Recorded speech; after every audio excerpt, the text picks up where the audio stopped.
सभी सनातनियों को जय श्री राम। कई लोगों का सवाल था,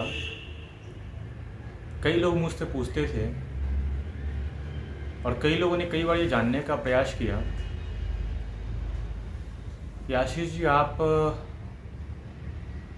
किसी पार्टी को क्यों नहीं ज्वाइन कर लेते हो। कभी किसी ने कहा कि आप अपनी पार्टी बना लो। मेरे तमाम कार्यकर्ता, बहुत सारे लोगों का ये सवाल, एक प्रश्न हुआ करता था कि आपने इतना डेडिकेशन समाज के लिए, अपने लोगों के लिए, सनातन धर्म के लिए क्यों दिखाया। आप इतने डेडिकेटेड कैसे हो।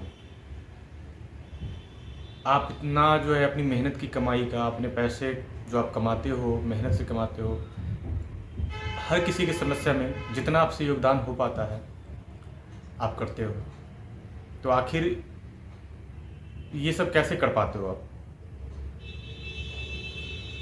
तो कई लोगों का ये जानना था कि आप पार्टी कब ज्वाइन करेंगे।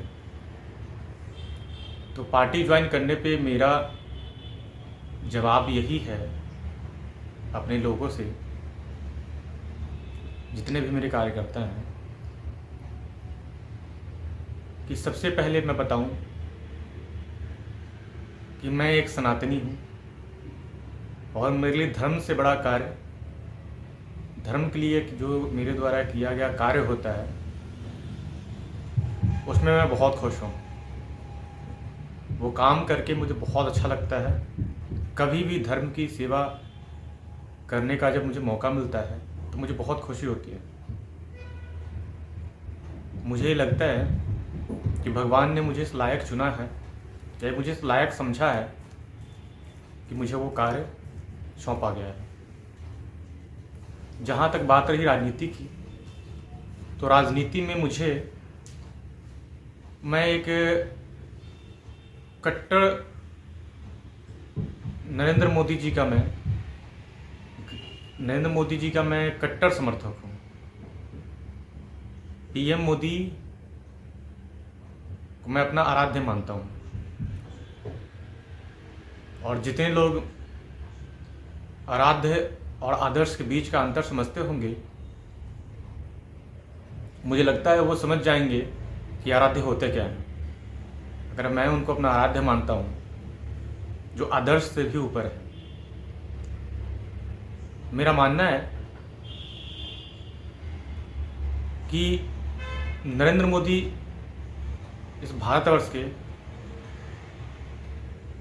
एक ऐसे जनसेवक हैं जिन्होंने जनता के दिलों पर राज किया है। एक ऐसे जनसेवक है जिन्होंने अपनी पूरी जिंदगी इस राष्ट्र के नाम न्यौछावर कर दी है। नरेंद्र मोदी एक ऐसे जनसेवक है जिनके लिए राष्ट्र के साथ साथ धर्म भी सर्वोपरि है। नरेंद्र मोदी ने जो कार्य किए हैं सनातन धर्म के लिए, ये उनका कोई चुनावी एजेंडा नहीं था। जितने लोग नरेंद्र मोदी को जानते हैं, मैं उनको ये बताना चाहता हूँ कि जो लोग नरेंद्र मोदी जी को जानते हैं उनको अच्छे से पता होगा कि नरेंद्र मोदी एक सच्चे सनातनी हैं और महाकाल के अनन्य भक्त हैं। नरेंद्र मोदी जब गुजरात के मुख्यमंत्री थे तब भी वो सनातन के लिए कार्य करते रहते थे। तब लोगों को ये नहीं लगता था कि वो मंदिर कार्य कर रहा, जो मंदिर का काम किया, जिस मंदिर का कार्य किया, वो शुरू से ही सनातनी थे। उनके दिमाग में, उनके दिल में एक था कि जब भी मुझे मौका मिलेगा मैं अपने धर्म के लिए कार्य करता रहूँगा।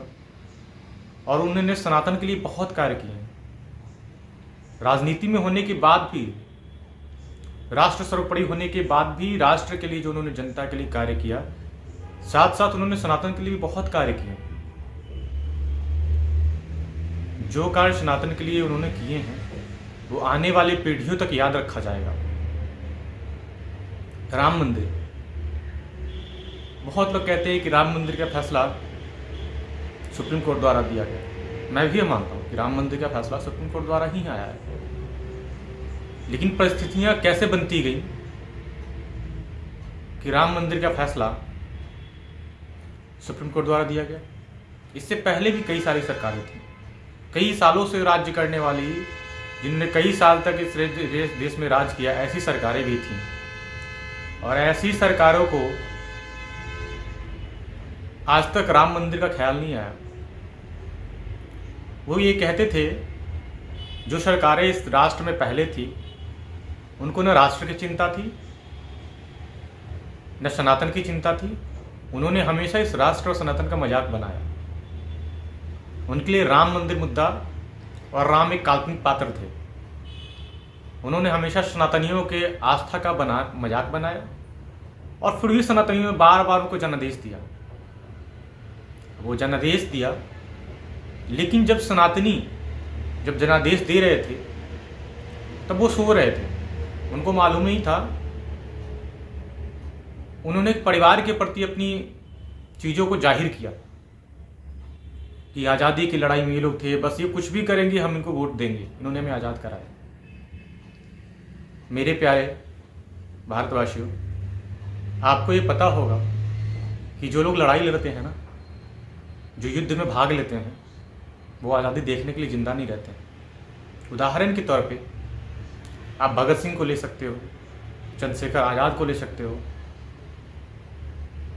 कि जिन्होंने लाला लाजपत राय को ले सकते हो, खुद्दीराम बोस को ले सकते हो, सुभाष चंद्र बोस को ले सकते हो, कि जो भी लड़ाई लड़े ना, जिन्होंने भी आज़ादी की लड़ाई लड़ी, वो आज़ादी देखने के लिए जिंदा नहीं रहे।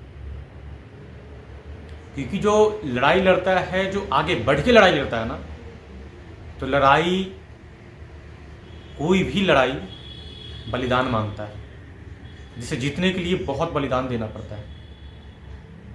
आज़ादी की लड़ाई में माँ भारती के बहुत सारे वीर सपूतों ने अपनी जान गंवाई, जिसके बाद हमें आज़ादी मिली। तमाम सनातनी को ये समझने में वक्त ज़रूर लगा, लेकिन तमाम सनातनी धीरे धीरे ये समझ रहे थे कि कहीं न कहीं ये हमारे धर्म का, हमारे सनातन का, हमारे प्रभु श्री राम का ये मजाक बनाने का कार्य कर रहे हैं। इनको हमारे धर्म के प्रति थोड़ी भी सजगता नहीं है और इनकी सोच तो कुछ और ही है। इनकी सोच तो फिरोज गांधी वाली है। तो इस सनातन को कैसे समझेंगे? धीरे धीरे भारत के सनातनी जगते गए और भारत के सनातनी जगे और भारत के सनातनी ने उसके बाद जो है 2014 के लोकसभा चुनाव में ये दिखाया कि भारत के सनातनी जब थोड़े बहुत जागरूक हुए कि हम अपने धर्म के लिए राष्ट्र सर्वोपरि और धर्म सर्वोपरि, कि जब पथ पे तमाम सनातनियों ने सोचा कि हाँ, ये वही नरेंद्र मोदी है जो राष्ट्र को और हमारे धर्म को बहुत आगे ले जाएंगे। इनको राष्ट्र की चिंता है, इनको अपने धर्म की भी चिंता है और ये हमारे धर्म को बहुत आगे ले जा सकते हैं और ये राष्ट्र को बहुत विकसित बना सकते हैं। तो भारत की जनता ने उन पर अपार प्यार लुटाया, जिसके फलस्वरूप 2014 का लोकसभा चुनाव हिंदू वर्सेस मुस्लिम बन गया। पूरे देश में जितने भी सेकुलर पार्टियां थी, पूरे देश में जितने भी मोदी विरोधी थे, क्योंकि मोदी को माना जाता है कि मोदी हिंदुओं के नेता है। बार बार गोधरा कांड को मोदी जी से जोड़ के देखा जाता है।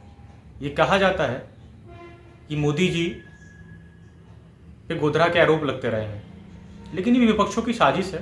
विपक्षी पार्टियों का ये एक होता है ना, पब्लिसिटी स्टंट कहते सकते हैं, कि मोदी जी को बदनाम करने को तमाम हथकंडे अपनाते रहे हैं। तो इनके लिए छोटी बात है ये कि मोदी पे आरोप लगाओ, मोदी पे कुछ भी करो, इससे फ़र्क नहीं पड़ता। तो बहुत सारी चीज़ें ऐसी थी जो उन्होंने तमाम हथकंडों का प्रयोग किया कि कैसे भी करके मोदी जी को 2014 में रोका जाए।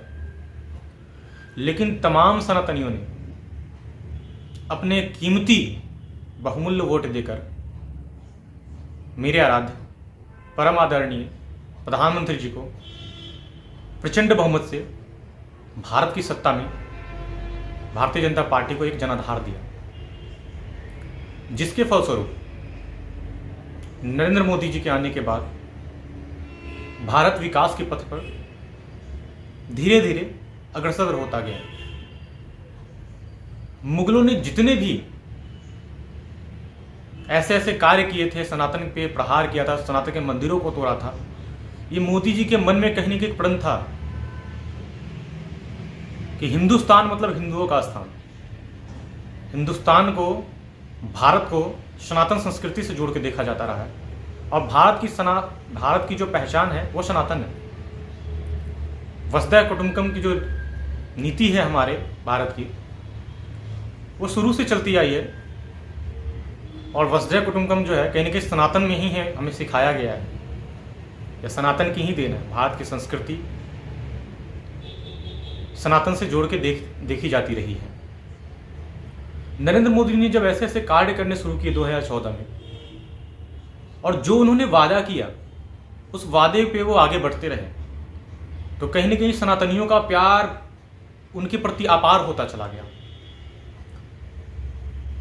तो कई लोग जो पहले उनके विरोधी हुआ करते थे कि मोदी भी आएगा, ऐसा नेता बहुत बोलते हैं, बहुत कुछ करते हैं, करते कुछ और हैं, बोलते कुछ और, ये चीज़ें तमाम चीज़ें होती रही, लेकिन मोदी जी किसी भी चीज़ों का बिना परवाह किए वो आगे चलते रहे।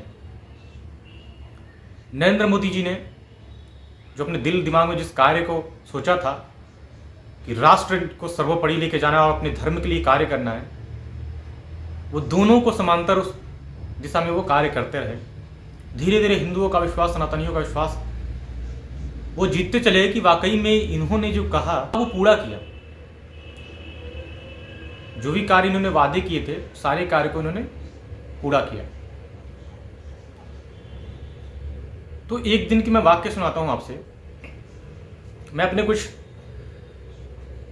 मेरे जो बिजनेस में लोग हुआ करते थे, साथ जुड़े हुआ करते थे, तो एक दिन मैं ऐसे ही बैठा था सबके साथ। 2014 की बात बताता हूँ मैं आपको, क्योंकि मैं कैसे मोदी जी के प्रति, मोदी जी मेरे आराध्य कैसे बने।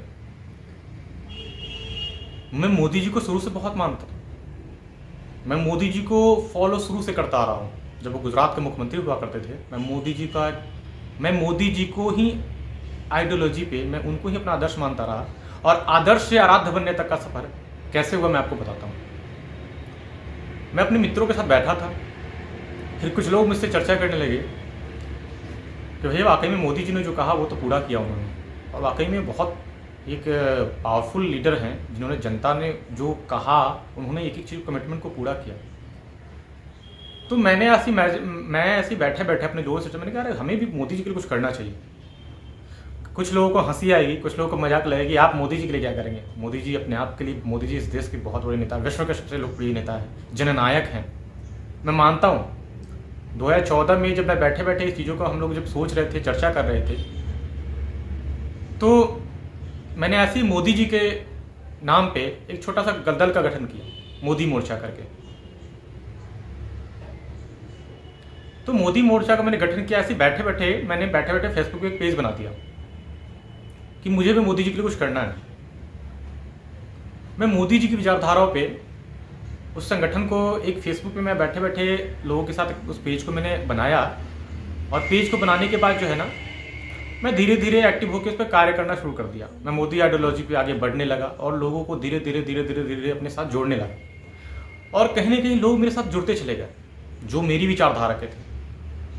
मेरी विचारधारा का मतलब समझते, मेरी विचारधारा का मतलब मैं आपको समझाऊं कि ये नहीं कि हाँ भाजपा के थे या हिंदू थे। मेरी विचारधारा का मतलब मैं कट्टर मोदीवादी विचारधारा का हूँ। मेरे लिए मोदी की अगर आप बुराई और तारीफ करो, इससे मतलब नहीं है। मेरे लिए मोदी जी जो भी डिसीजन लेंगे इस राष्ट्र और देश के लिए होगा और धर्म के लिए एक अच्छा निर्णय होगा।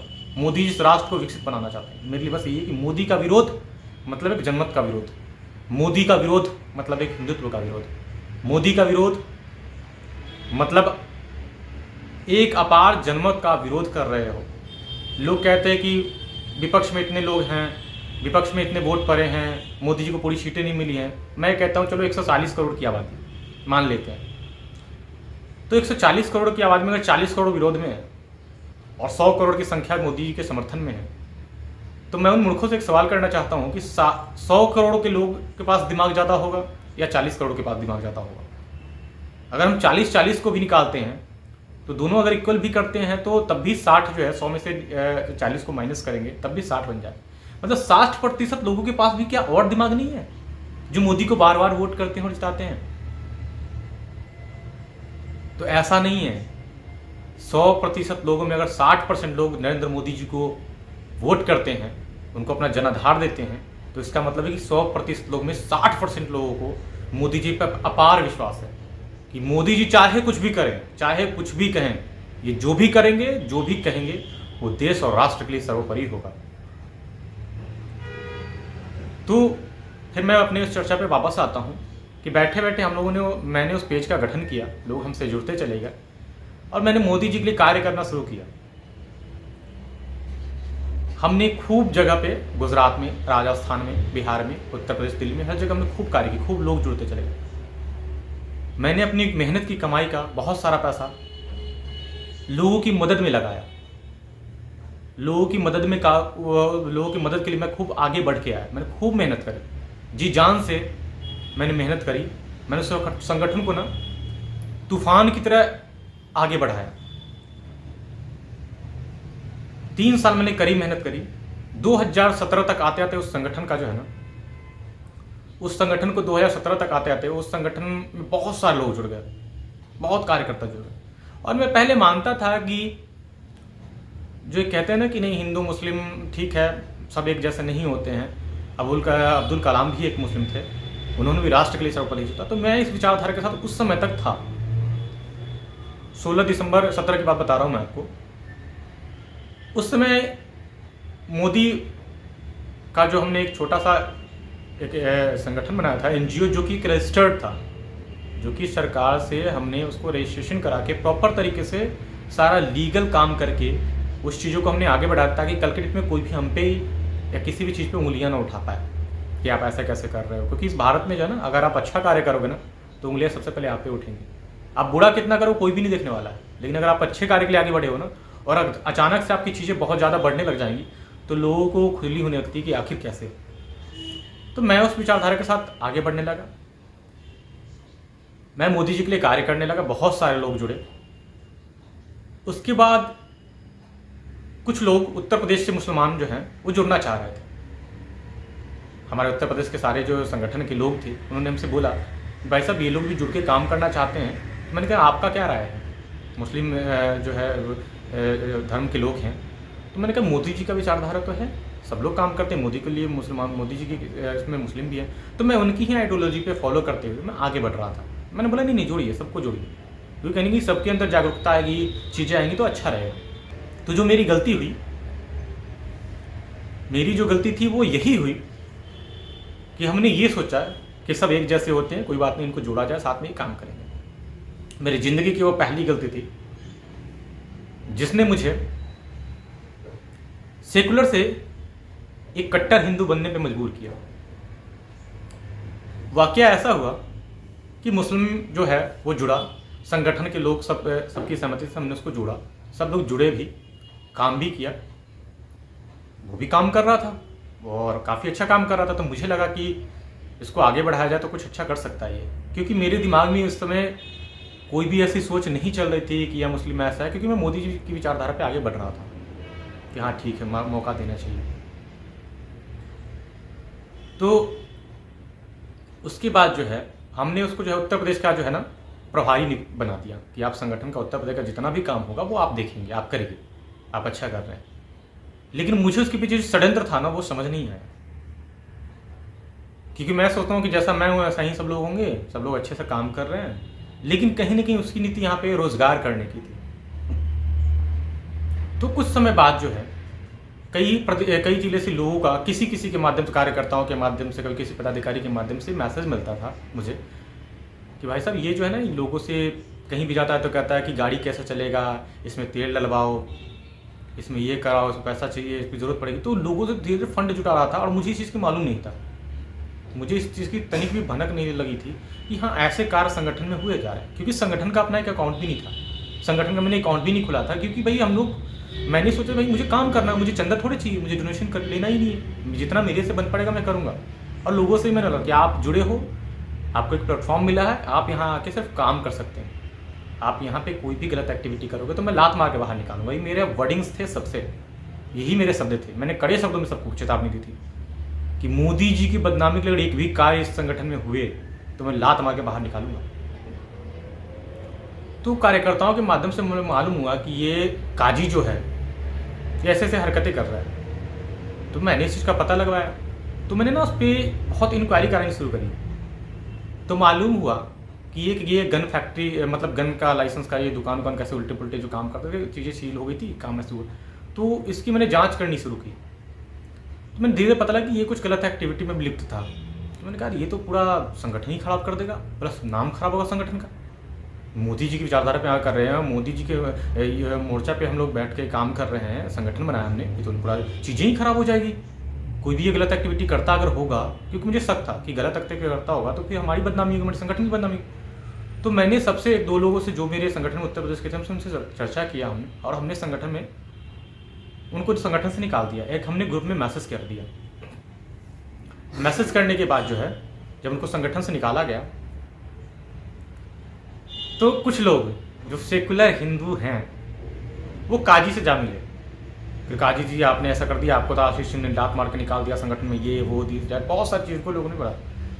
तो कई लोगों ने कहा कि प्रदेश में कई बातें भी हुई कि आशीष सिंह ने जो है काजी को लात मार के निकाला संगठन से, क्या इज्जत रहेगी उस 50 साल के आदमी की, ये है वो है। बहुत लोगों ने उसको चढ़ाया बढ़ाया, जो भी कुछ किया होगा मुझे नहीं मालूम।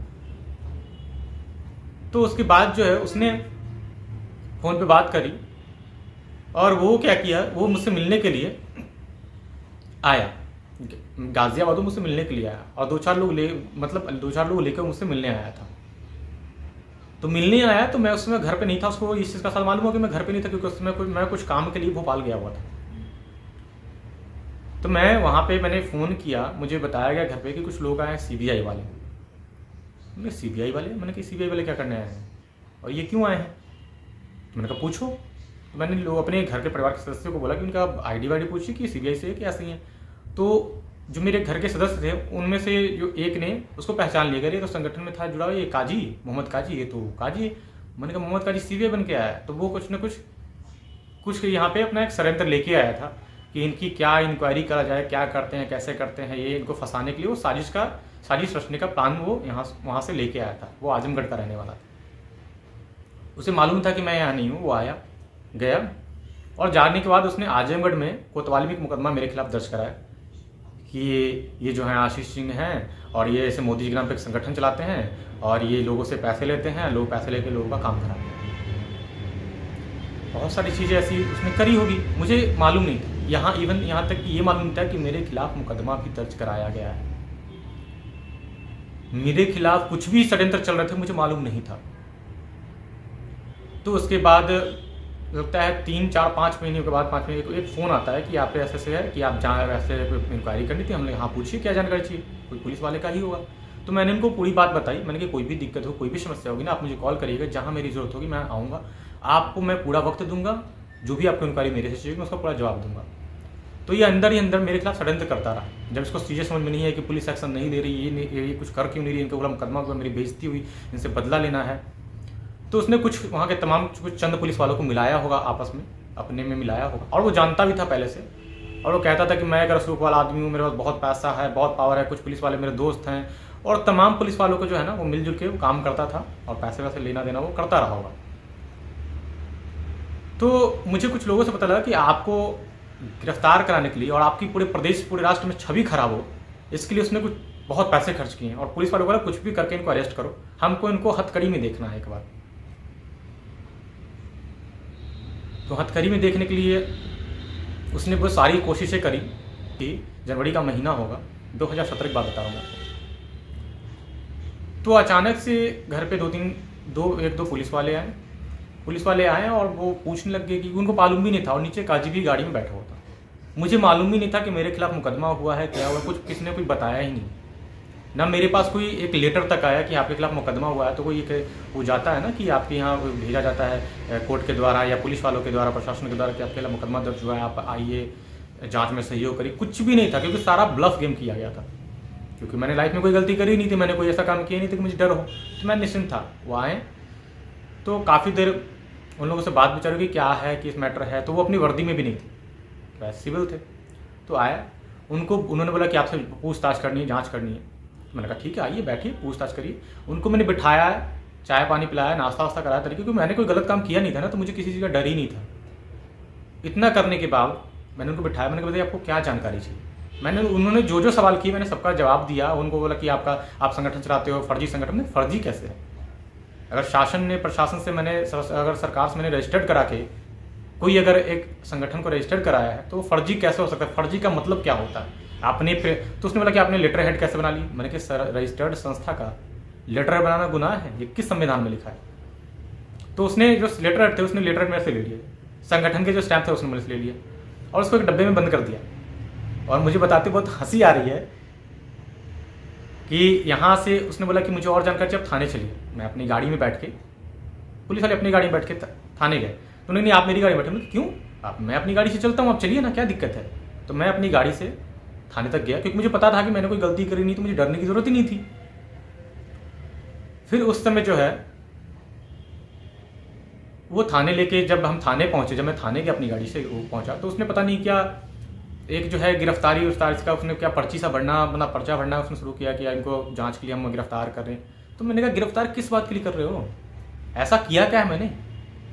कोई सबूत, कोई गवाह या कुछ ऐसा है जिसमें मैंने कुछ किया? तो नहीं, आपके लिए आपने मोदी के नाम से संगठन चला। मैंने कहा ये मोदी जी के नाम संगठन नहीं है, ये मोदी जी के नाम से एक संगठन है। कहीं पे लिखा है प्रधानमंत्री नरेंद्र मोदी?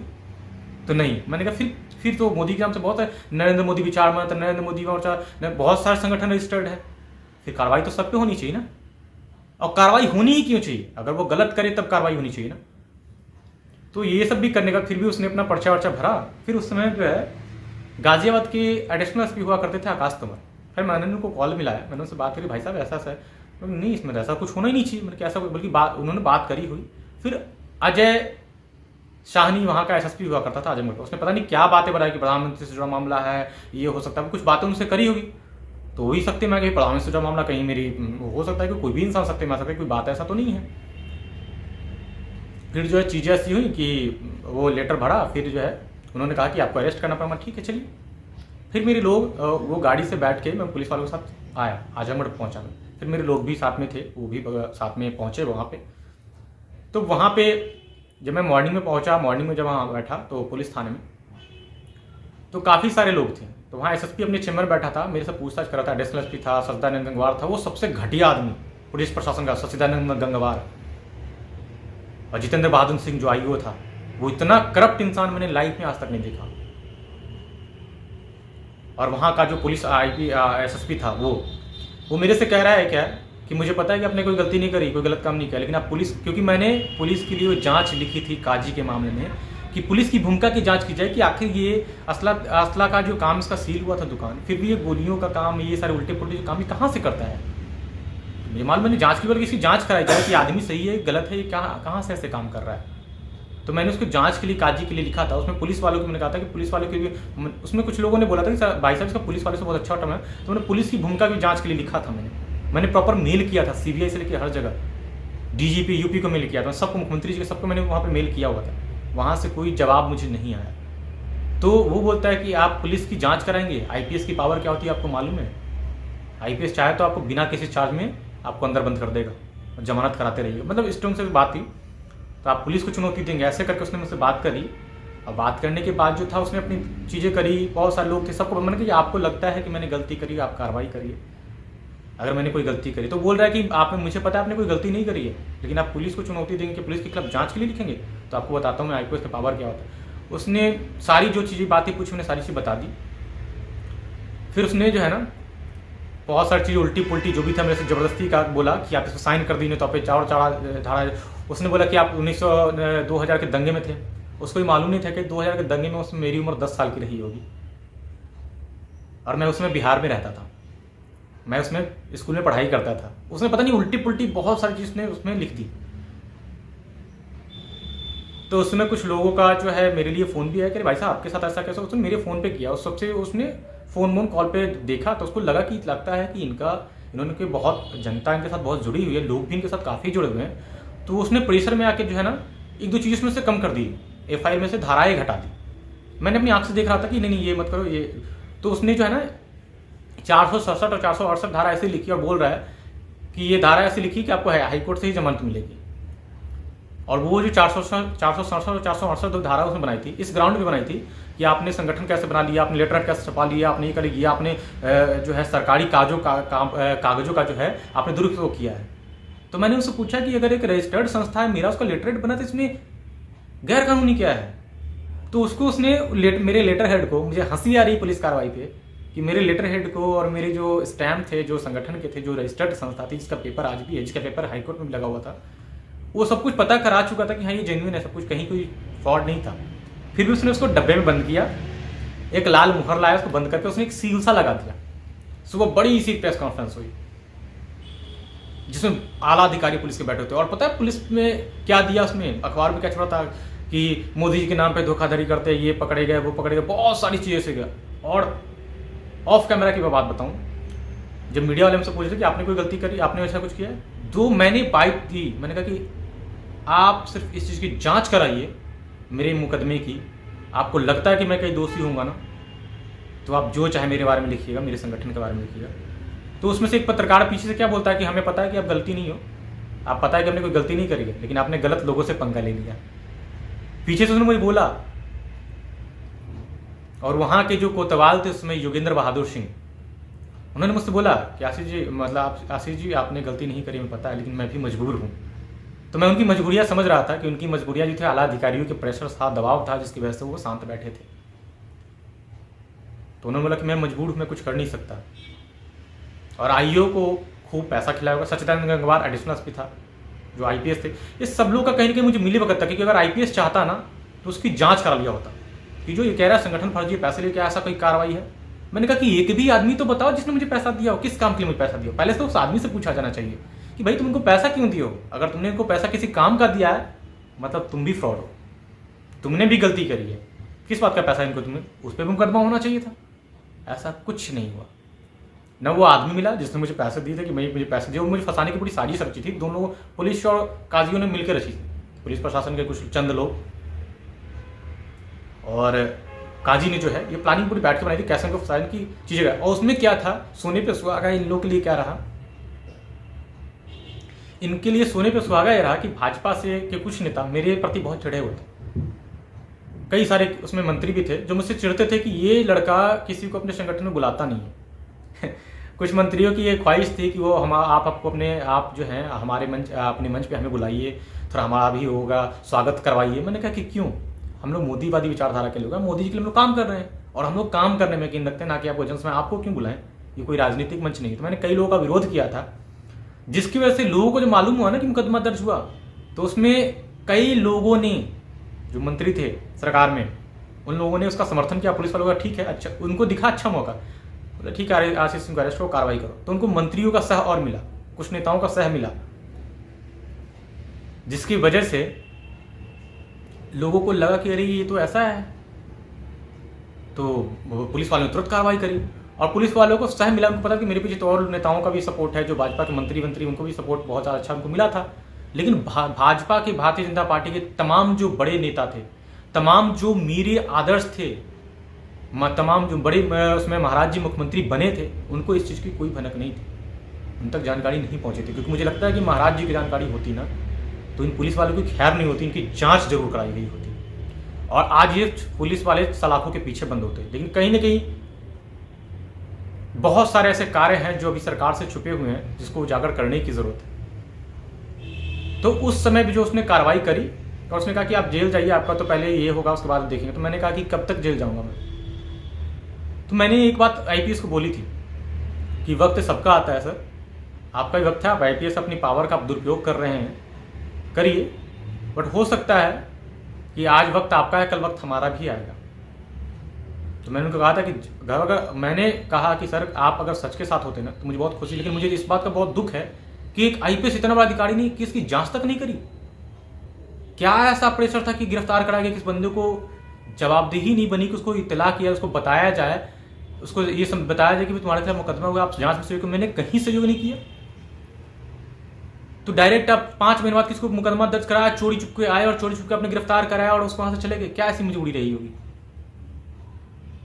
तो वहां प्रेस कॉन्फ्रेंस हुई, सब तमाम पत्रकार थे, बहुत लोग पत्रकार ने बोला कि आशीष जो आप मैंने जो बाइट बोली ना वो मीडिया में कहीं चलाई नहीं गई, उसको हाइड कर दिया, क्योंकि तमाम पत्रकार, कुछ पत्रकार ऐसे थे बोले कि हम लोग पुलिस वाले से दुश्मनी थोड़े बोल लेंगे, हम लोग को जिले में रहना है, कि पुलिस वाले के खिलाफ हम लोग कभी नहीं होते हैं। तो ये स्टेटमेंट सुन के मैं दंग रहा कि क्या ऐसा भी होता है कि पत्रकार अगर सच के साथ आप नहीं हो। तो उसके बाद जो है मुझे जो है जेल भेजा गया। जब सीजीएम के पास में पहुंचा तो सीजीएम के पास जो वहाँ में जाते हैं तो सीजीएम के पास जाना होता है, एक संवैधानिक प्रक्रिया होती है। तो सीजीएम के पास जब मैं वहाँ पहुँचा तो पहुँचने के बाद जब मैंने बोला कि सर ऐसा है, सारे एफ ने फेक करें, तो वहाँ पे आईओ चुपचाप सर झुकाए खड़ा था, बोल रहा था कि मैंने इनसे पूछी कि अगर एक में कहीं भी सच्चाई तो नहीं सर हम जाँच कर रहे हैं। सर कहीं भी कोई सच्चाई नहीं है, इन्होंने सारा एक फ्रॉड मुकदमा दर्ज किया है। तो उन्होंने आईओ को फटकार कि आप लोग जांच पड़ताल करते हैं, फर्जी मुकदमा आप किसी भी दर्ज कर देते हो क्या, आपने जांच करी है? तो नहीं सर जांच चल रही है। तो सीजीएम कुछ नहीं कर सकते, संवैधानिक जो प्रक्रिया थी वहाँ से बेल खारिज हुआ, क्योंकि बेल के लिए हमारे वकील ने, हमारे लोगों ने डाला हुआ था। तो उन्होंने प्रेशर बना के पुलिस वालों ने पता नहीं क्या किया कि बेल दिया जा सकता था, क्योंकि कोई ग्राउंड था ही नहीं बेल नहीं देने का। तो फिर भी संवैधानिक प्रक्रिया के बेल नहीं मिली। फिर मैं जेल गया। जेल से आने के बाद मैंने तमाम प्रेस कॉन्फ्रेंस किया, बहुत मीडिया बहुत सारी चीज़ छापी गई, उसके इस केस को दबा दिया गया। और 2022-23 में, शायद 22 में, 5 साल 4 साल बाद, 5 साल बाद मुझे लगता है 4 साल बाद चार्जशीट, 4 साल तक चार्जशीट नहीं लगाई गई। मेरे वकील लगातार पता करते रहे जिला कोर्ट में, इलाहाबाद हाई कोर्ट में कि जमानत कराई, जब इसमें चार्जशीट लगी है कि नहीं लगी है। 4 साल तो कोई चार्जशीट नहीं लगी। जो भारत का इतना बड़ा मुद्दा है कि एनडीटीवी, जी न्यूज़, आज तक, न्यूज़ 18 इंडिया, सब पे ये जो ब्रेकिंग न्यूज चलाई गई थी बहुत बड़े, क्योंकि ये बदनामी करने का, मेरे को बदनाम करने की बहुत बड़ी साजिश रची गई थी, जिसमें कुछ नेता शामिल थे, कुछ पुलिस पदाधिकारी शामिल थे और मुस्लिम का कुछ लोगों ने समर्थन किया था। मेरे दिल और दिमाग में सिर्फ उसमें एक ही सवाल था कि मेरी लाइफ की सबसे बड़ी गलती एक मुसलमान पे ट्रस्ट करके, विश्वास करके उसको संगठन में लेके आना, कि मेरी वही गलती थी। और वहाँ से जेल से आने के बाद मेरे दिमाग में एकदम जो है ये बात एकदम बैठ गई कि नहीं, मुस्लिम नहीं, हमने गलती वो करी जो इतिहास में हमारे पूर्वजों ने करी थी, कि मुस्लिम अपने बाप के सगे नहीं होते हैं तो हमारे कैसे हो जाते। उस दिन से हमने प्रण लिया कि जो भी कार्य होगा, तकरीबन जो है मार्च जनवरी में था, मार्च या अप्रैल में मैं बाहर आया 3 महीने के बाद। जब इलाहाबाद हाईकोर्ट में जब जिरा हुई तो इन पुलिस वालों के जब काउंटर फाइल मांगा गया कि इनके खिलाफ प्रूफ दीजिए, कोई भी प्रूफ नहीं था, एविडेंस दीजिए, कोई भी एविडेंस नहीं था। मांगा गया कि भाई इनका प्रॉपर्टी का ब्यौरा दिया जाए। जब ब्यौरा दिया गया तो मैंने कहा कि इलाहाबाद हाईकोर्ट से मैंने अपने वकील से कहा था, उसमें अपने लोगों को बोला था कि जितना भी मांगे ना, इनको सब कुछ अच्छे से पेपर प्रोवाइड कराना। सारे पेपर प्रोवाइड कराएगा। उसने 6 महीने का ब्यौरा मांगा था, साल भर का प्रॉपर्टी का ब्यौरा, जो चीज़ें थी, इनकम क्या है, सब चीज़ का ब्यौरा दिया गया। तो मुझे वकील ने बताया कि एक टिप्पणी ऐसी करी गई थी पुलिस वालों पे कि बिना जांच पड़ताल के तुम लोग किसी मुकदमा तो तुम लोग सारे फर्जी मुकदमा दर्ज कर, इस तरीके से कोई टिप्पणी करी गई हुई कोर्ट के द्वारा, और मुझे बेल ग्रांट किया गया। तो जब मैं वहाँ से कोर्ट से बाहर आया, बाहर आने के बाद मेरे दिमाग और दिल जहन में बैठ गया कि बस अब जो कार्य करना है अपने धर्म के लिए करना है और राष्ट्रवादी सोच के साथ करना है और मोदी जी की विचारधारा पे ही आगे बढ़ना है, लेकिन धर्म के लिए सिर्फ कार्य करना है। तो भारत हिंदू परिषद का निर्माण और भारत हिंदू परिषद का गठन जो है मैंने जब ही किया। और मैं हिंदुत्व के लिए कार्य करना, पहले मैं हिंदू था और मैं हिंदू के लिए बहुत कार्य करता था, लेकिन मैं 2017 के बाद मैं कट्टर हिंदू बन गया कि नहीं, धर्म से बड़ा कुछ नहीं होता। और गीता में भगवान श्री कृष्ण ने कहा है, धर्मो रक्षो रक्षिता, धर्म की रक्षा करो, धर्म के लिए कार्य करो, धर्म तुम्हारी सुरक्षा करेगा। तो मैं सनातनी हूँ और सनातनी होने के नाते मेरा सबसे पहला कर्तव्य है अपने धर्म के लिए कार्य करना, दूसरा कर्तव्य है राष्ट्र के लिए कार्य करना। तो मैं उसी के पथ पे आज आगे बढ़ रहा हूँ और नरेंद्र मोदी आज भी मेरे आराध्य हैं और रहेंगे। और लोग कहते हैं कि मोदी जी के लिए, कई लोग कहते हैं कि हमने बहुत कुछ किया, मैंने कहा मोदी जी के लिए मैंने वो कीमत चुकाई है जो कोई कल्पना नहीं कर सकता, कोई सोच नहीं सकता। उस दौरान जब मेरे मुकदमे हुए थे ना, कुछ ऐसे वारदात हुए जो मैं बहुत भावुक हो गया था। मुझे लगा कि मुझे सब चीज़ छोड़ देना चाहिए, मुझे लगा कि मुझे संगठन ही सब चीज़ छोड़ के एकदम अपने बिजनेस पे ध्यान देना चाहिए, मुझे कुछ नहीं करना है। मैं बहुत टूट गया था कि क्या ये देश में संविधान इतना कमज़ोर हो गया कि किसी के खिलाफ कार्रवाई ऐसे करा दी जाती है। उस बीच मेरी जो है सिस्टर की शादी थी और मैं अपनी बहन की शादी, मेरे घर का मेरी शादी मतलब मेरी बहन की शादी थी, मैं अपने बहन की शादी को भी अटेंड नहीं कर पाया था मुझे बहुत दुख था इस बात का कि मेरे घर में शादी है और मैं जेल में हूँ। मेरी माँ को पैरालाइज अटैक आया था और मुझे बहुत दुख था इस बात का कि मेरी वजह से मेरी परिवार को झेलना पड़ा, जो कि मैंने कोई गलती नहीं की थी। जेल से आने के बाद बहुत लोगों ने मुझे बहुत ताने भी दिए। उनका बोलना जायज़ था, उनका गुस्सा जायज़ था, उनकी एक एक प्रतिक्रिया जायज़ थी। मैं लोगों ने कहा कि मोदी मोदी करते रहे तुम्हें क्या मिला, जेल गए, ये मिला। बहुत लोगों ने कहा कि तुम मोदी मोदी करते करते जेल पहुंच गए ना, तुम खूब काम किए, तुमको क्या मिला। अपने काम पे ध्यान दो, अपने बिजनेस पे ध्यान दो, अपने परिवार पे ध्यान दो, इन सारी चीज़ों को करो। ये तुम्हारे लिए यही है। मुसीबत आती है तो परिवार खड़ा होता है, कोई भी नहीं आता। लेकिन भाजपा के कुछ ऐसे भी नेता थे केंद्र में, संगठन में कुछ ऐसे भी लोग थे। जब मैं जेल से आया, मैं उनसे जानना चाहता था कि मेरी गलती क्या थी। मैंने बहुत लोगों को बहुत कुछ बताया, अपनी पूरी सच्चाई बताई, लेकिन कहीं ना कहीं कुछ लोगों का समर्थन मिला, सपोर्ट मिला, मेंटली सपोर्ट उन्होंने मुझे दिया कि नहीं, इनसे डरने की जरूरत नहीं है, थकने की जरूरत नहीं है, हारने की जरूरत नहीं है। अगर आप मोदी जी के सच्चे सिपाही हो तो आप कार्य करो। मैंने कहा मोदी के लिए मैं कार्य तो हमेशा करूंगा, लेकिन मुझे एक रास्ता नहीं मिल रहा है, मैं किस रास्ते पे जाऊँ। तो काफ़ी लोगों से विचार विमर्श हुआ। कुछ लोगों ने मेरा बहुत समर्थन किया। जब भी मैं मिला तो उन्होंने मुझे 2 बातें समझाई कि राजनीति में सब चीज़ें होती रहती हैं। आप समाज में जब अच्छे काम करते हो तो बहुत विरोधी आपके अपने खड़े होंगे और बहुत झूठे केस मुकदमे, बहुत सारी चीज़ें ऐसी होती रहती है राजनीति में। तो अब कई लोग मुकदमा डालेंगे, कुछ भी करेंगे, तो आप काम करते रहो। जिसमें कई लोग थे जिन्होंने मेरा बहुत समर्थन दिया, मुझे उनसे बहुत प्यार और सम्मान मिला। जिसमें भाजपा की राष्ट्रीय उपाध्यक्ष थी रेणु देवी, जो डिप्टी सीएम बिहार बाद में बनी। कमल पटेल थे, कृषि मंत्री हैं मध्य प्रदेश सरकार में। शिवराज सिंह चौहान मुख्यमंत्री थे मध्य प्रदेश सरकार में। और मैंने काफ़ी चीज़ें जो हैं माँ यशोदा बहन से भी शेयर करी, प्रधानमंत्री की जो धर्मपत्नी है, मैंने उनसे भी चीज़ें बताई। उनके लोगों से भी उनसे मेरी काफ़ी चर्चा हुई। तो उन्होंने मुझे जितने बोला, बेटा तुम काम करो, बहुत सारी चीज़ें ऐसी होती रहती हैं कि लोग बहुत परेशान करते, बहुत संघर्ष से बना। अगर मोदी जी को आप मानते हो इतना, तो आप सोचो ना, उन्होंने लाइफ में बहुत संघर्ष किया। मैंने कि उस चीज़ को तो मुझे पता था और मैंने कहा ठीक है माँ, मैं ऐसा ही मैं आगे काम करूँगा ज़रूर। मैं काम कर ही रहा था और मैंने अपने कार्य को आगे करना जरूरी समझा। और मैं अपने संगठन के माध्यम से आज हिंदुओं के लिए, अपने संगठन के लिए, अपने धर्म के लिए, अपने राष्ट्र के लिए काम कर रहा हूँ और लगातार करता रहूँगा जब तक मेरी ज़िंदगी रहेगी। और मैं लोगों के लिए कार्य कर रहा हूँ और मुझे आज लोगों से, मुझे अपने सनातनियों से बहुत प्यार मिलता है, बहुत सम्मान मिलता है।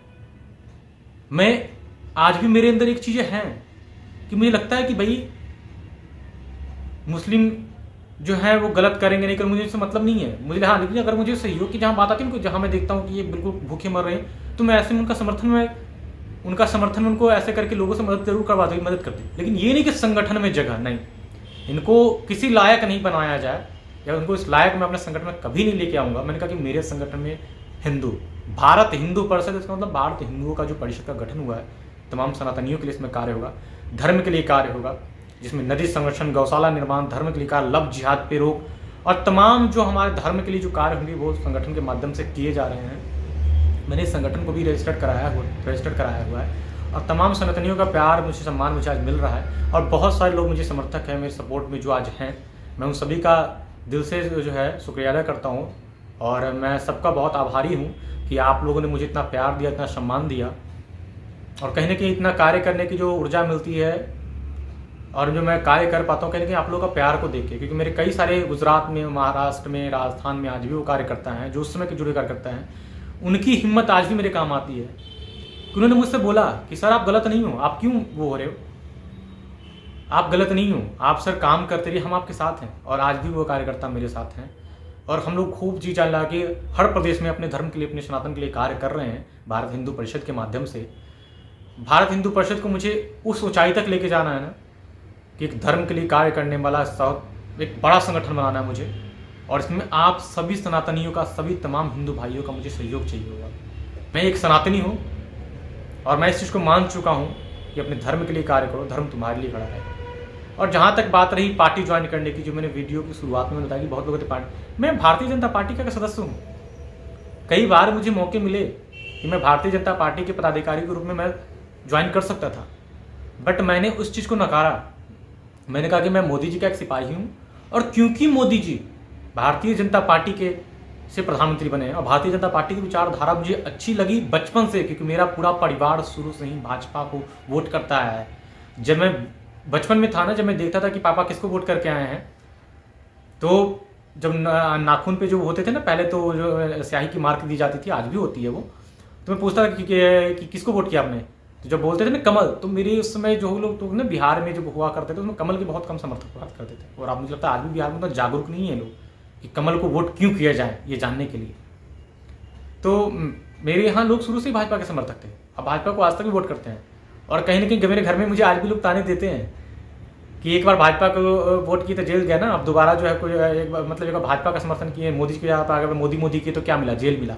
अब दूसरी बार फिर भी जेल जाओगे, फिर लोगों का ऐसा ताना मेरे प्रति रहता है। और इवन यहाँ तक कि मेरे परिवार के लोग मुझे ये ताने देते हैं कि मोदी करते एक बार जेल गए, फिर बोले कि दोबारा तुमको फिर न कहीं किसी मैटर में फंसा कर तुमको दोबारा जेल भेज दिया जाए।